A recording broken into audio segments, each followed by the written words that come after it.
Hello my dear student, welcome back to my YouTube channel Subhash study centre.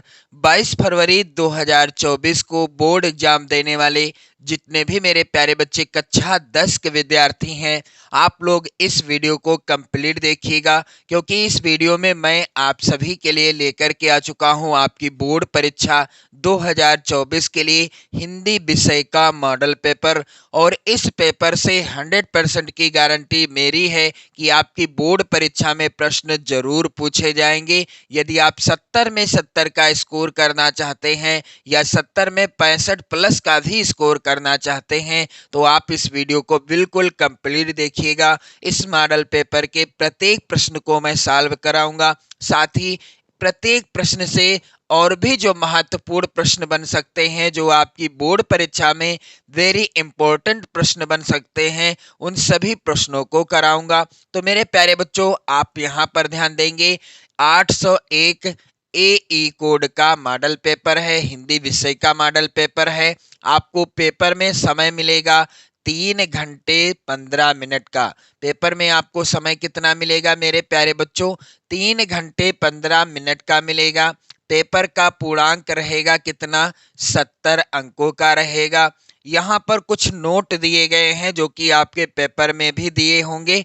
प्रारंभ के 15 minute परीक्षार्थियों को प्रश्न पत्र पढ़ने के लिए निर्धारित हैं। 15 मिनट पहले ही आपको पेपर मिल जाएगा, किस लिए? पढ़ने के लिए। यानी आपको 3 घंटे का समय मिलेगा पेपर को सॉल्व करने के लिए, हल करने के लिए। 15 मिनट का समय है पेपर को पढ़ने के लिए। मेरे प्यारे बच्चों, यहाँ पर आप लोग ध्यान दीजिएगा। प्रश्न पत्र 2 खंड में विभाजित रहेगा, खंड आ और खंड बा में। खंड आ में क्या है? खंड आ में 20 अंक के बहुविकल्पी प्रश्न दिए गए हैं। खंड आ के अंतर्गत 20 अंक के बहुविकल्पी प्रश्न दिए गए हैं। प्रत्येक प्रश्न 1 नंबर का है और इन प्रश्नों का उत्तर यदि आप OMR शीट में सही तरीके से और सही उत्तर भर देते हैं तो आपके पूरे पूरे 20 नंबर पक्के हो जाएंगे, चाहे आपकी राइटिंग अच्छी हो या ना अच्छी हो। तो मेरे प्यारे बच्चों, आपको OMR शीट को भी बहुत ही सावधानी पूर्वक भरना है। यहाँ पर आप ध्यान देंगे, खंड बा में 50 अंक के वर्णनात्मक प्रश्न दिए गए हैं, जिनका उत्तर आपको बोर्ड परीक्षा की कॉपी पर लिखना होगा। कैसे लिखना है मैंने वीडियो आपको प्रोवाइड करा दी है, आप लोग चैनल पर जाकर देख भी सकते हो। मेरे प्यारे बच्चों, यहाँ पर आप लोग ध्यान दीजिएगा, प्रत्येक प्रश्न के सम्मुख अंक भी अंकित हैं। कौन सा प्रश्न कितने अंक का है इसका भी उल्लेख किया गया है मॉडल पेपर में। मेरे प्यारे बच्चों, यहाँ पर अब आप लोग ध्यान देंगे, खंड आ के जो बहुविकल्पी प्रश्न हैं जिनके लिए 20 अंक निर्धारित हैं, ये प्रश्न आप लोग जरूर तैयार कर लेना इस मॉडल पेपर के, क्योंकि ये सबसे ज्यादा इम्पोर्टेंट है। मेरे प्यारे बच्चों, यहाँ पर प्रश्न आप लोग ध्यान दीजिएगा। पहला प्रश्न इस प्रकार से है, और प्रश्न क्या है कि एकांकी सम्राट कहा जाता है।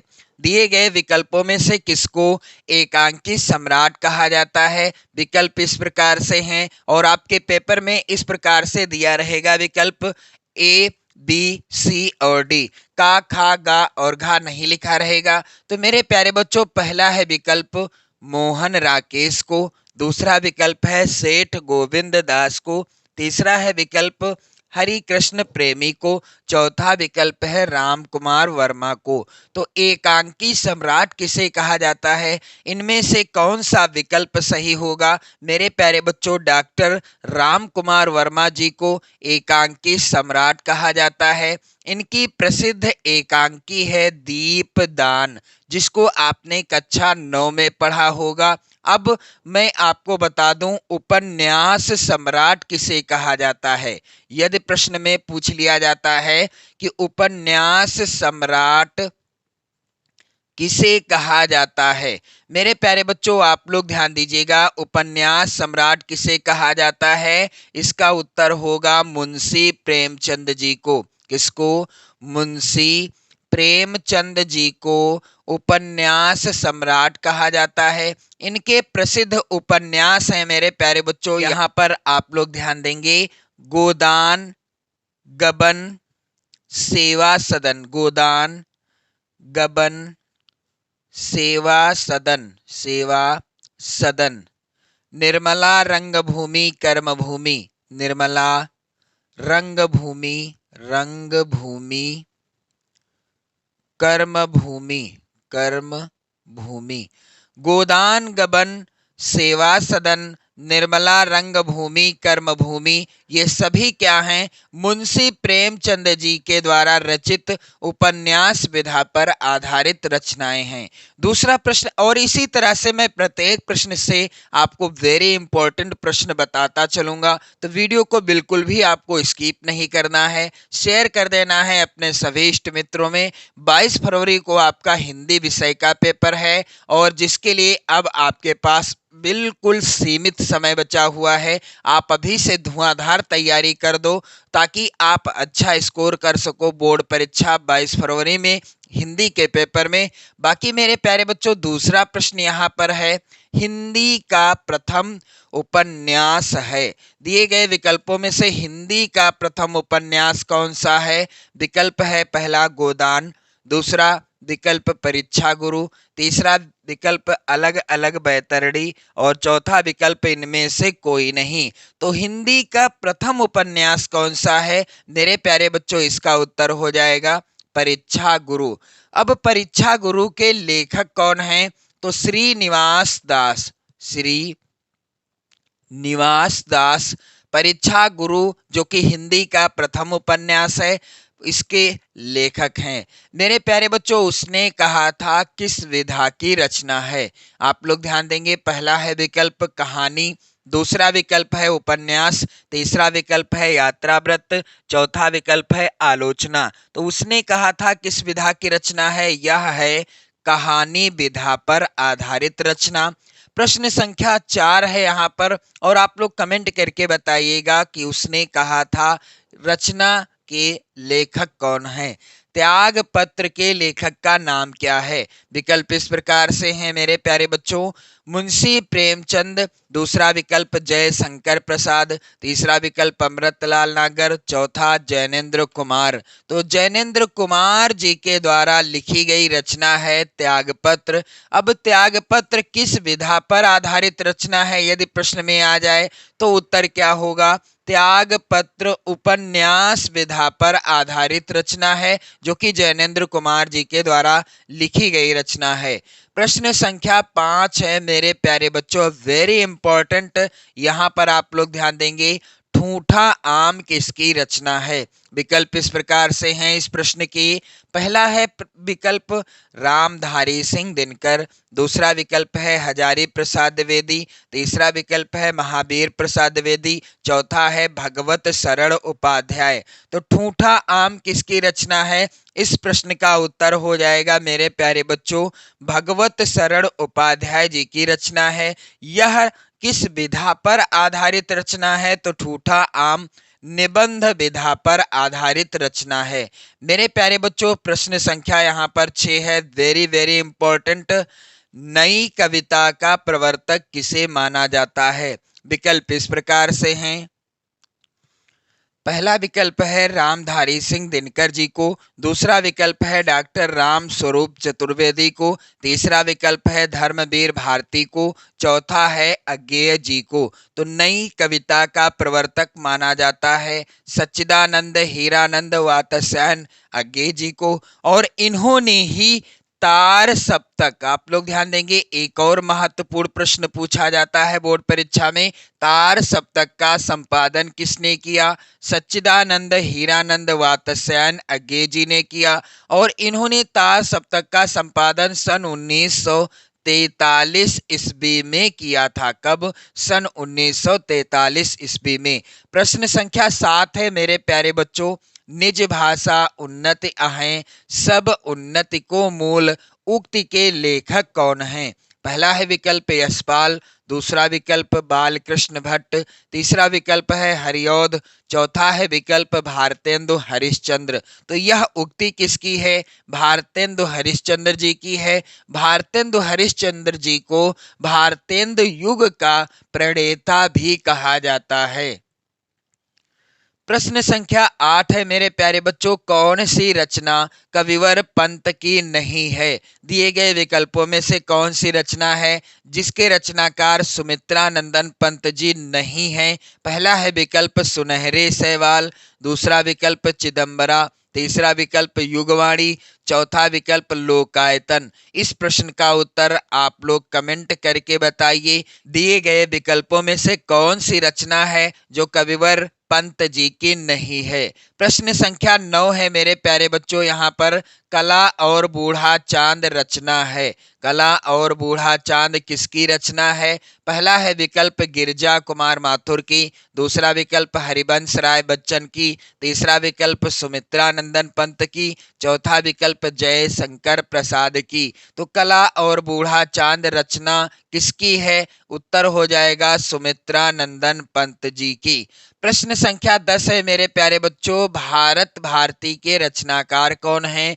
पहला है विकल्प बिहारी लाल, दूसरा विकल्प मैथिली शरण गुप्त, तीसरा विकल्प भारतेंदु हरिश्चंद्र, चौथा विकल्प जय शंकर प्रसाद। तो मैथिली शरण गुप्त जी की रचना है भारत भारती। मैथिली शरण गुप्त जी को राष्ट्र कवि की उपाधि से सम्मानित किया गया था। मैथिली शरण गुप्त जी की प्रसिद्ध रचना है साकेत, जो कि किस युग की रचना है? प्रश्न पूछ लिया जाता है कि द्विवेदी युग की। मेरे प्यारे बच्चों, प्रश्न संख्या 11 है यहाँ पर, वेरी वेरी इंपॉर्टेंट। करुण रस का स्थायी भाव क्या है? तो मेरे प्यारे बच्चों, यहाँ पर भय जो है यह किस रस का स्थायी भाव है?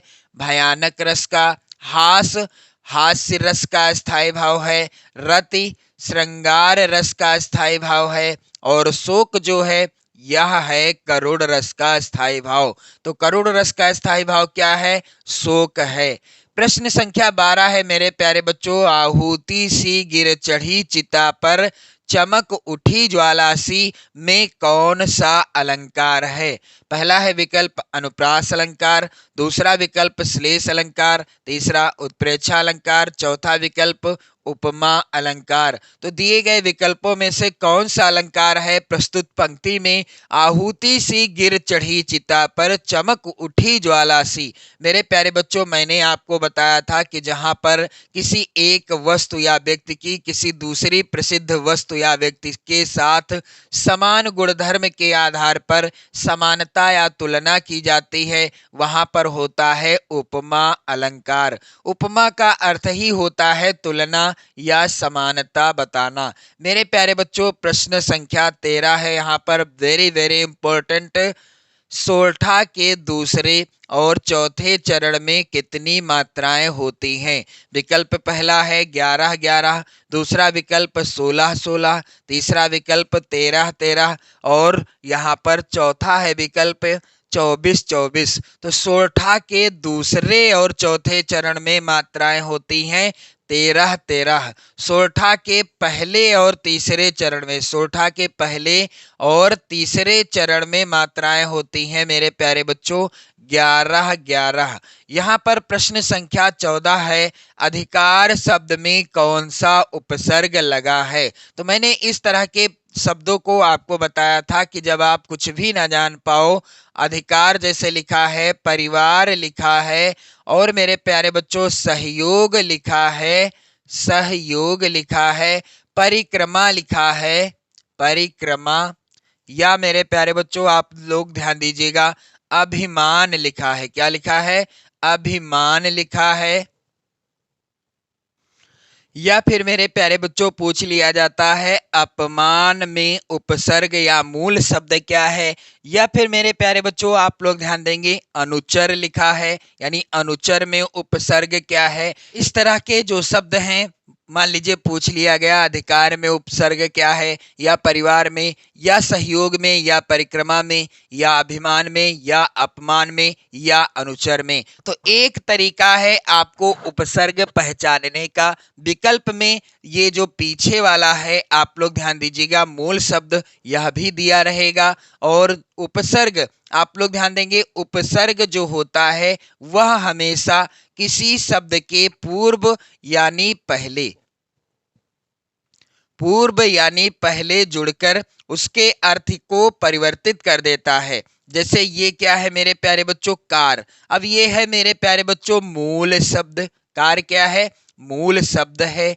और इसके पहले हम जोड़ देते हैं उपसर्ग को। अब क्या हो गया, उपकार हो गया। अब इसके अर्थ में क्या हुआ, इसके अर्थ में परिवर्तन हो गया। कार का अर्थ क्या था, जो चार पहिए का वाहन होता है। और यहाँ पर अब उपकार का अर्थ क्या हो गया, ये थोड़ा बदल गया, थोड़ा नहीं बिल्कुल बदल गया, क्योंकि उपसर्ग जुड़ गया।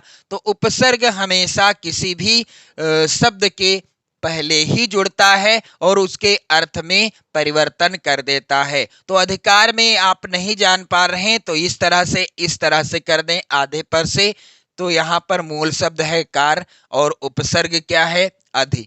आधे पर से कर दें परिवार को भी, यहाँ पर परिवार को आधा कर दें तो परिवार में परि है उपसर्ग और वार क्या है, मूल शब्द। इसी तरह से सहयोग में सह है उपसर्ग, योग है मूल शब्द। परिक्रमा में परि है उपसर्ग और यहाँ पर मूल शब्द क्या है, क्रमा। मेरे प्यारे बच्चों यहाँ पर ध्यान दीजिएगा, उपसर्ग हमेशा पहले यानी पूर्व में ही जुड़ा होता है। अभिमान में भी इस तरह से कर दीजिए आधे पर से। तो यहां से भी आप देख पा रहे हैं कि अब है उपसर्ग, मान है मूल शब्द। अनुचर में अनु है उपसर्ग, चर है मूल शब्द। ये थोड़ा सा कुछ शब्दों में तरीका इस्तेमाल किया जा सकता है। अपमान में अप है उपसर्ग और मान क्या है, मूल शब्द है। प्रश्न अगला है मेरे प्यारे बच्चों, सप्तऋषि में कौन सा समास है। तो यहाँ पर आप लोग ध्यान दीजिएगा, मैंने आपको बताया था जिस समास का पहला पद यानी पूर्व पद, जिस समास का पहला पद क्या होता है, संख्यावाची यानी गिनती बताने वाला। दूसरा पद किसी समूह या समाहार का बोध यानी ज्ञान कराता है, वहां होता है द्विगु समास। अब सप्तऋषि में पहला है पद सप्त, दूसरा है ऋषि। तो सप्त यानी सात और ऋषि यानी ऋषियों का समूह। तो यहाँ पर कौन सा समास है, द्विगु समास है। प्रश्न संख्या 16 है, यहाँ पर जेठ का तत्सम क्या होगा। ये थोड़ा सा मिसप्रिंट हुआ है, जेठ का तत्सम क्या होगा। तो यहाँ पर उत्तर हो जाएगा जेठ का तत्सम ज्येष्ठ हो जाएगा। प्रश्न संख्या 17 है मेरे प्यारे बच्चों, तद स्त्रीलिंग शब्द का षष्ठी विभक्ति एक वचन का रूप क्या होगा। इसका उत्तर हो जाएगा तस्य। प्रश्न संख्या 18 है, मोहन गीत गाता है, रचना की दृष्टि से यह किस प्रकार का वाक्य है। विकल्प इस प्रकार से हैं, पहला है विकल्प संयुक्त वाक्य, दूसरा मिश्रित वाक्य, तीसरा सरल वाक्य, चौथा इनमें से कोई नहीं। तो मोहन गीत गाता है, यह है सरल वाक्य। प्रश्न संख्या 19 है, मुझसे चला नहीं जाता, इस वाक्य में किस प्रकार का वाच्य प्रयोग है। तो यहाँ पर इसका उत्तर हो जाएगा कर्मण प्रयोग। मेरे प्यारे बच्चों वीडियो को शेयर जरूर कर देना, इन सभी प्रश्नों को आप लोग तैयार जरूर कर लेना। प्रश्न संख्या 20 है मेरे प्यारे बच्चों, शिक्षक कक्षा में छात्रा से पढ़वाता है, इस वाक्य में कौन सी क्रिया है। क्या संयुक्त क्रिया है, यौगिक क्रिया है, प्रेरणार्थक है या नाम धातु। इसका उत्तर होगा प्रेरणार्थक। इसके बाद मेरे प्यारे बच्चों खंड बा जो कि वर्णनात्मक प्रश्नों से संबंधित है, इसमें 50 नंबर के प्रश्न आएंगे। यहाँ पर महत्वपूर्ण प्रश्न है पहला, निम्नलिखित गद्यांश पर आधारित 3 प्रश्नों का उत्तर दीजिए। मेरे प्यारे बच्चों ये जो गद्यांश है वेरी इंपॉर्टेंट है आपकी बोर्ड परीक्षा 2024 के लिए। कुसंग का ज्वर सबसे भयानक होता है, यह केवल नीति और सद्वृत्ति का ही नाश नहीं करता बल्कि बुद्धि का भी क्षय करता है। किसी युवा पुरुष की संगति यदि बुरी होगी तो वह उसके पैरों में बंधी चक्की के समान होगी जो उसे दिन दिन अवनत के गड्ढे में गिराती जाएगी, और यदि अच्छी होगी तो सहारा देने वाली बाहु के समान होगी जो उसे निरंतर उन्नत की ओर उठाती जाएगी। प्रश्न संख्या पहला है इस गद्यांश का, उपर्युक्त गद्यांश का संदर्भ लिखिए। तो प्रस्तुत जो गद्यांश है मित्रता पाठ से लिया गया है, और मित्रता पाठ के लेखक हैं आचार्य रामचंद्र शुक्ल जी। आचार्य रामचंद्र शुक्ल जी हैं मित्रता पाठ के लेखक।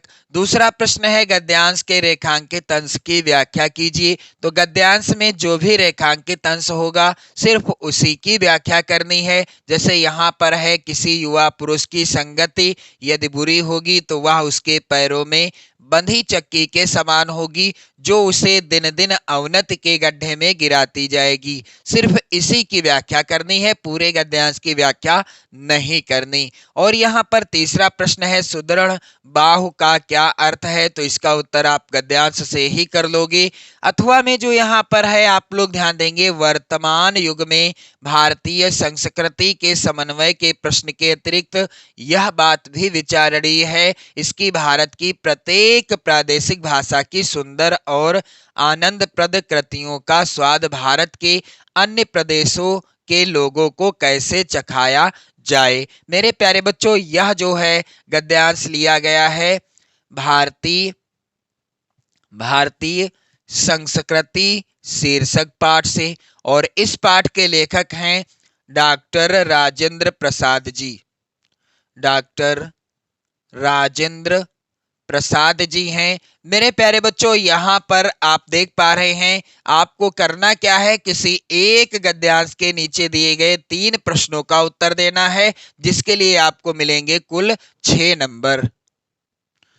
दूसरा प्रश्न है मेरे प्यारे बच्चों, दिए गए पद्यांश पर आधारित 3 प्रश्नों का उत्तर दीजिए। 6 नंबर का ये प्रश्न पूछा जाएगा। यहाँ पर पहला पद्यांश है, ऊधव मोहि ब्रज बिसरत नाही, वृंदावन गोकुल वन उपवन सघन कुंज की छाही, प्रात समय माता जसमति और नंद देख सुख पावत, माखन रोटी दह्यो सजायो अति हित साथ खवावत, गोपी ग्वाल बाल संग खेलत सब दिन हसत सिरात, सूरदास धनि धनि ब्रजवासी जिनसों हित जदुतात। मेरे प्यारे बच्चों, पहला प्रश्न, प्रस्तुत पद्यांश का संदर्भ लिखिए। तो प्रस्तुत पद्यांश लिया गया है पद शीर्षक पाठ से।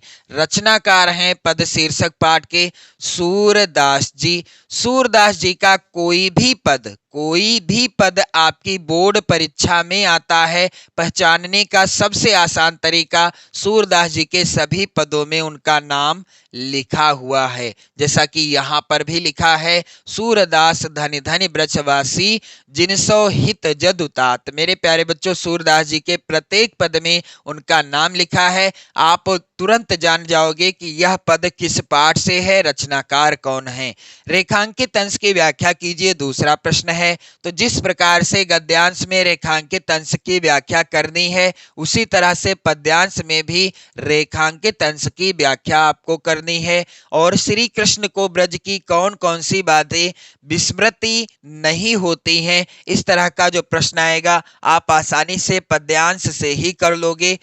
इसके बाद अथवा में यहाँ पर जो पद्यांश है यह भी वेरी इंपॉर्टेंट है। नृपन केरी आसानी सिनासी, बचन नखत अवली न प्रकाशी, मानी महिप कुमुद सकुचानी, कपटी भूप उलूक लुकानी। यह जो है पद्यांश मेरे प्यारे बच्चों किस पाठ से रचित है? धनुष भंग शीर्षक पाठ से। और मेरे प्यारे बच्चों, धनुष भंग शीर्षक पाठ के रचनाकार कौन है? तुलसीदास जी हैं। मेरे प्यारे बच्चों, यहाँ पर प्रश्न संख्या 3 इस प्रकार से है, दिए गए संस्कृत गद्यांश में से किसी एक का संदर्भ सहित हिंदी में अनुवाद कीजिए, जिसके लिए 5 नंबर निर्धारित हैं। पहला जो गद्यांश है, आम स्वीकृता समया इति कथते तस्मिन् नागरिके सा ग्रामीणा नागरिका अवदत्त। मेरे प्यारे बच्चों, यहाँ पर आप लोग ध्यान देंगे, यह जो गद्यांश है यह लिया गया है ग्रामीणा शीर्षक पाठ से। किस पाठ से? प्रबुद्धो ग्रामीणा शीर्षक पाठ से। अथवा में जो यहाँ पर गद्यांश है यह भी वेरी इंपॉर्टेंट है आपकी बोर्ड परीक्षा 2024 के लिए। विश्वस्य सृष्टा ईश्वरा एक एव इति भारतीय संस्कृते मूलम। मेरे प्यारे बच्चों यहाँ पर आप लोग ध्यान दीजिएगा, यह लिया गया है भारतीय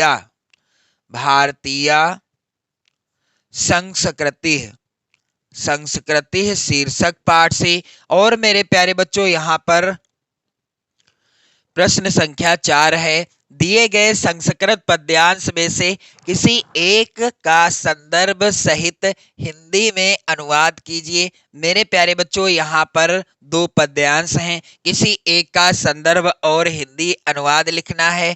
मेरे प्यारे बच्चों पहला जो है यहाँ पर संस्कृत का पद्यांश, सर्वे भवन्तु सुखिनः सर्वे सन्तु निरामया सर्वे भद्राणि पश्यन्तु माँ कश्चित् दुख भाग भवेत्। यह पद्यांश यानी श्लोक लिया गया है भारतीय संस्कृति शीर्षक पाठ से।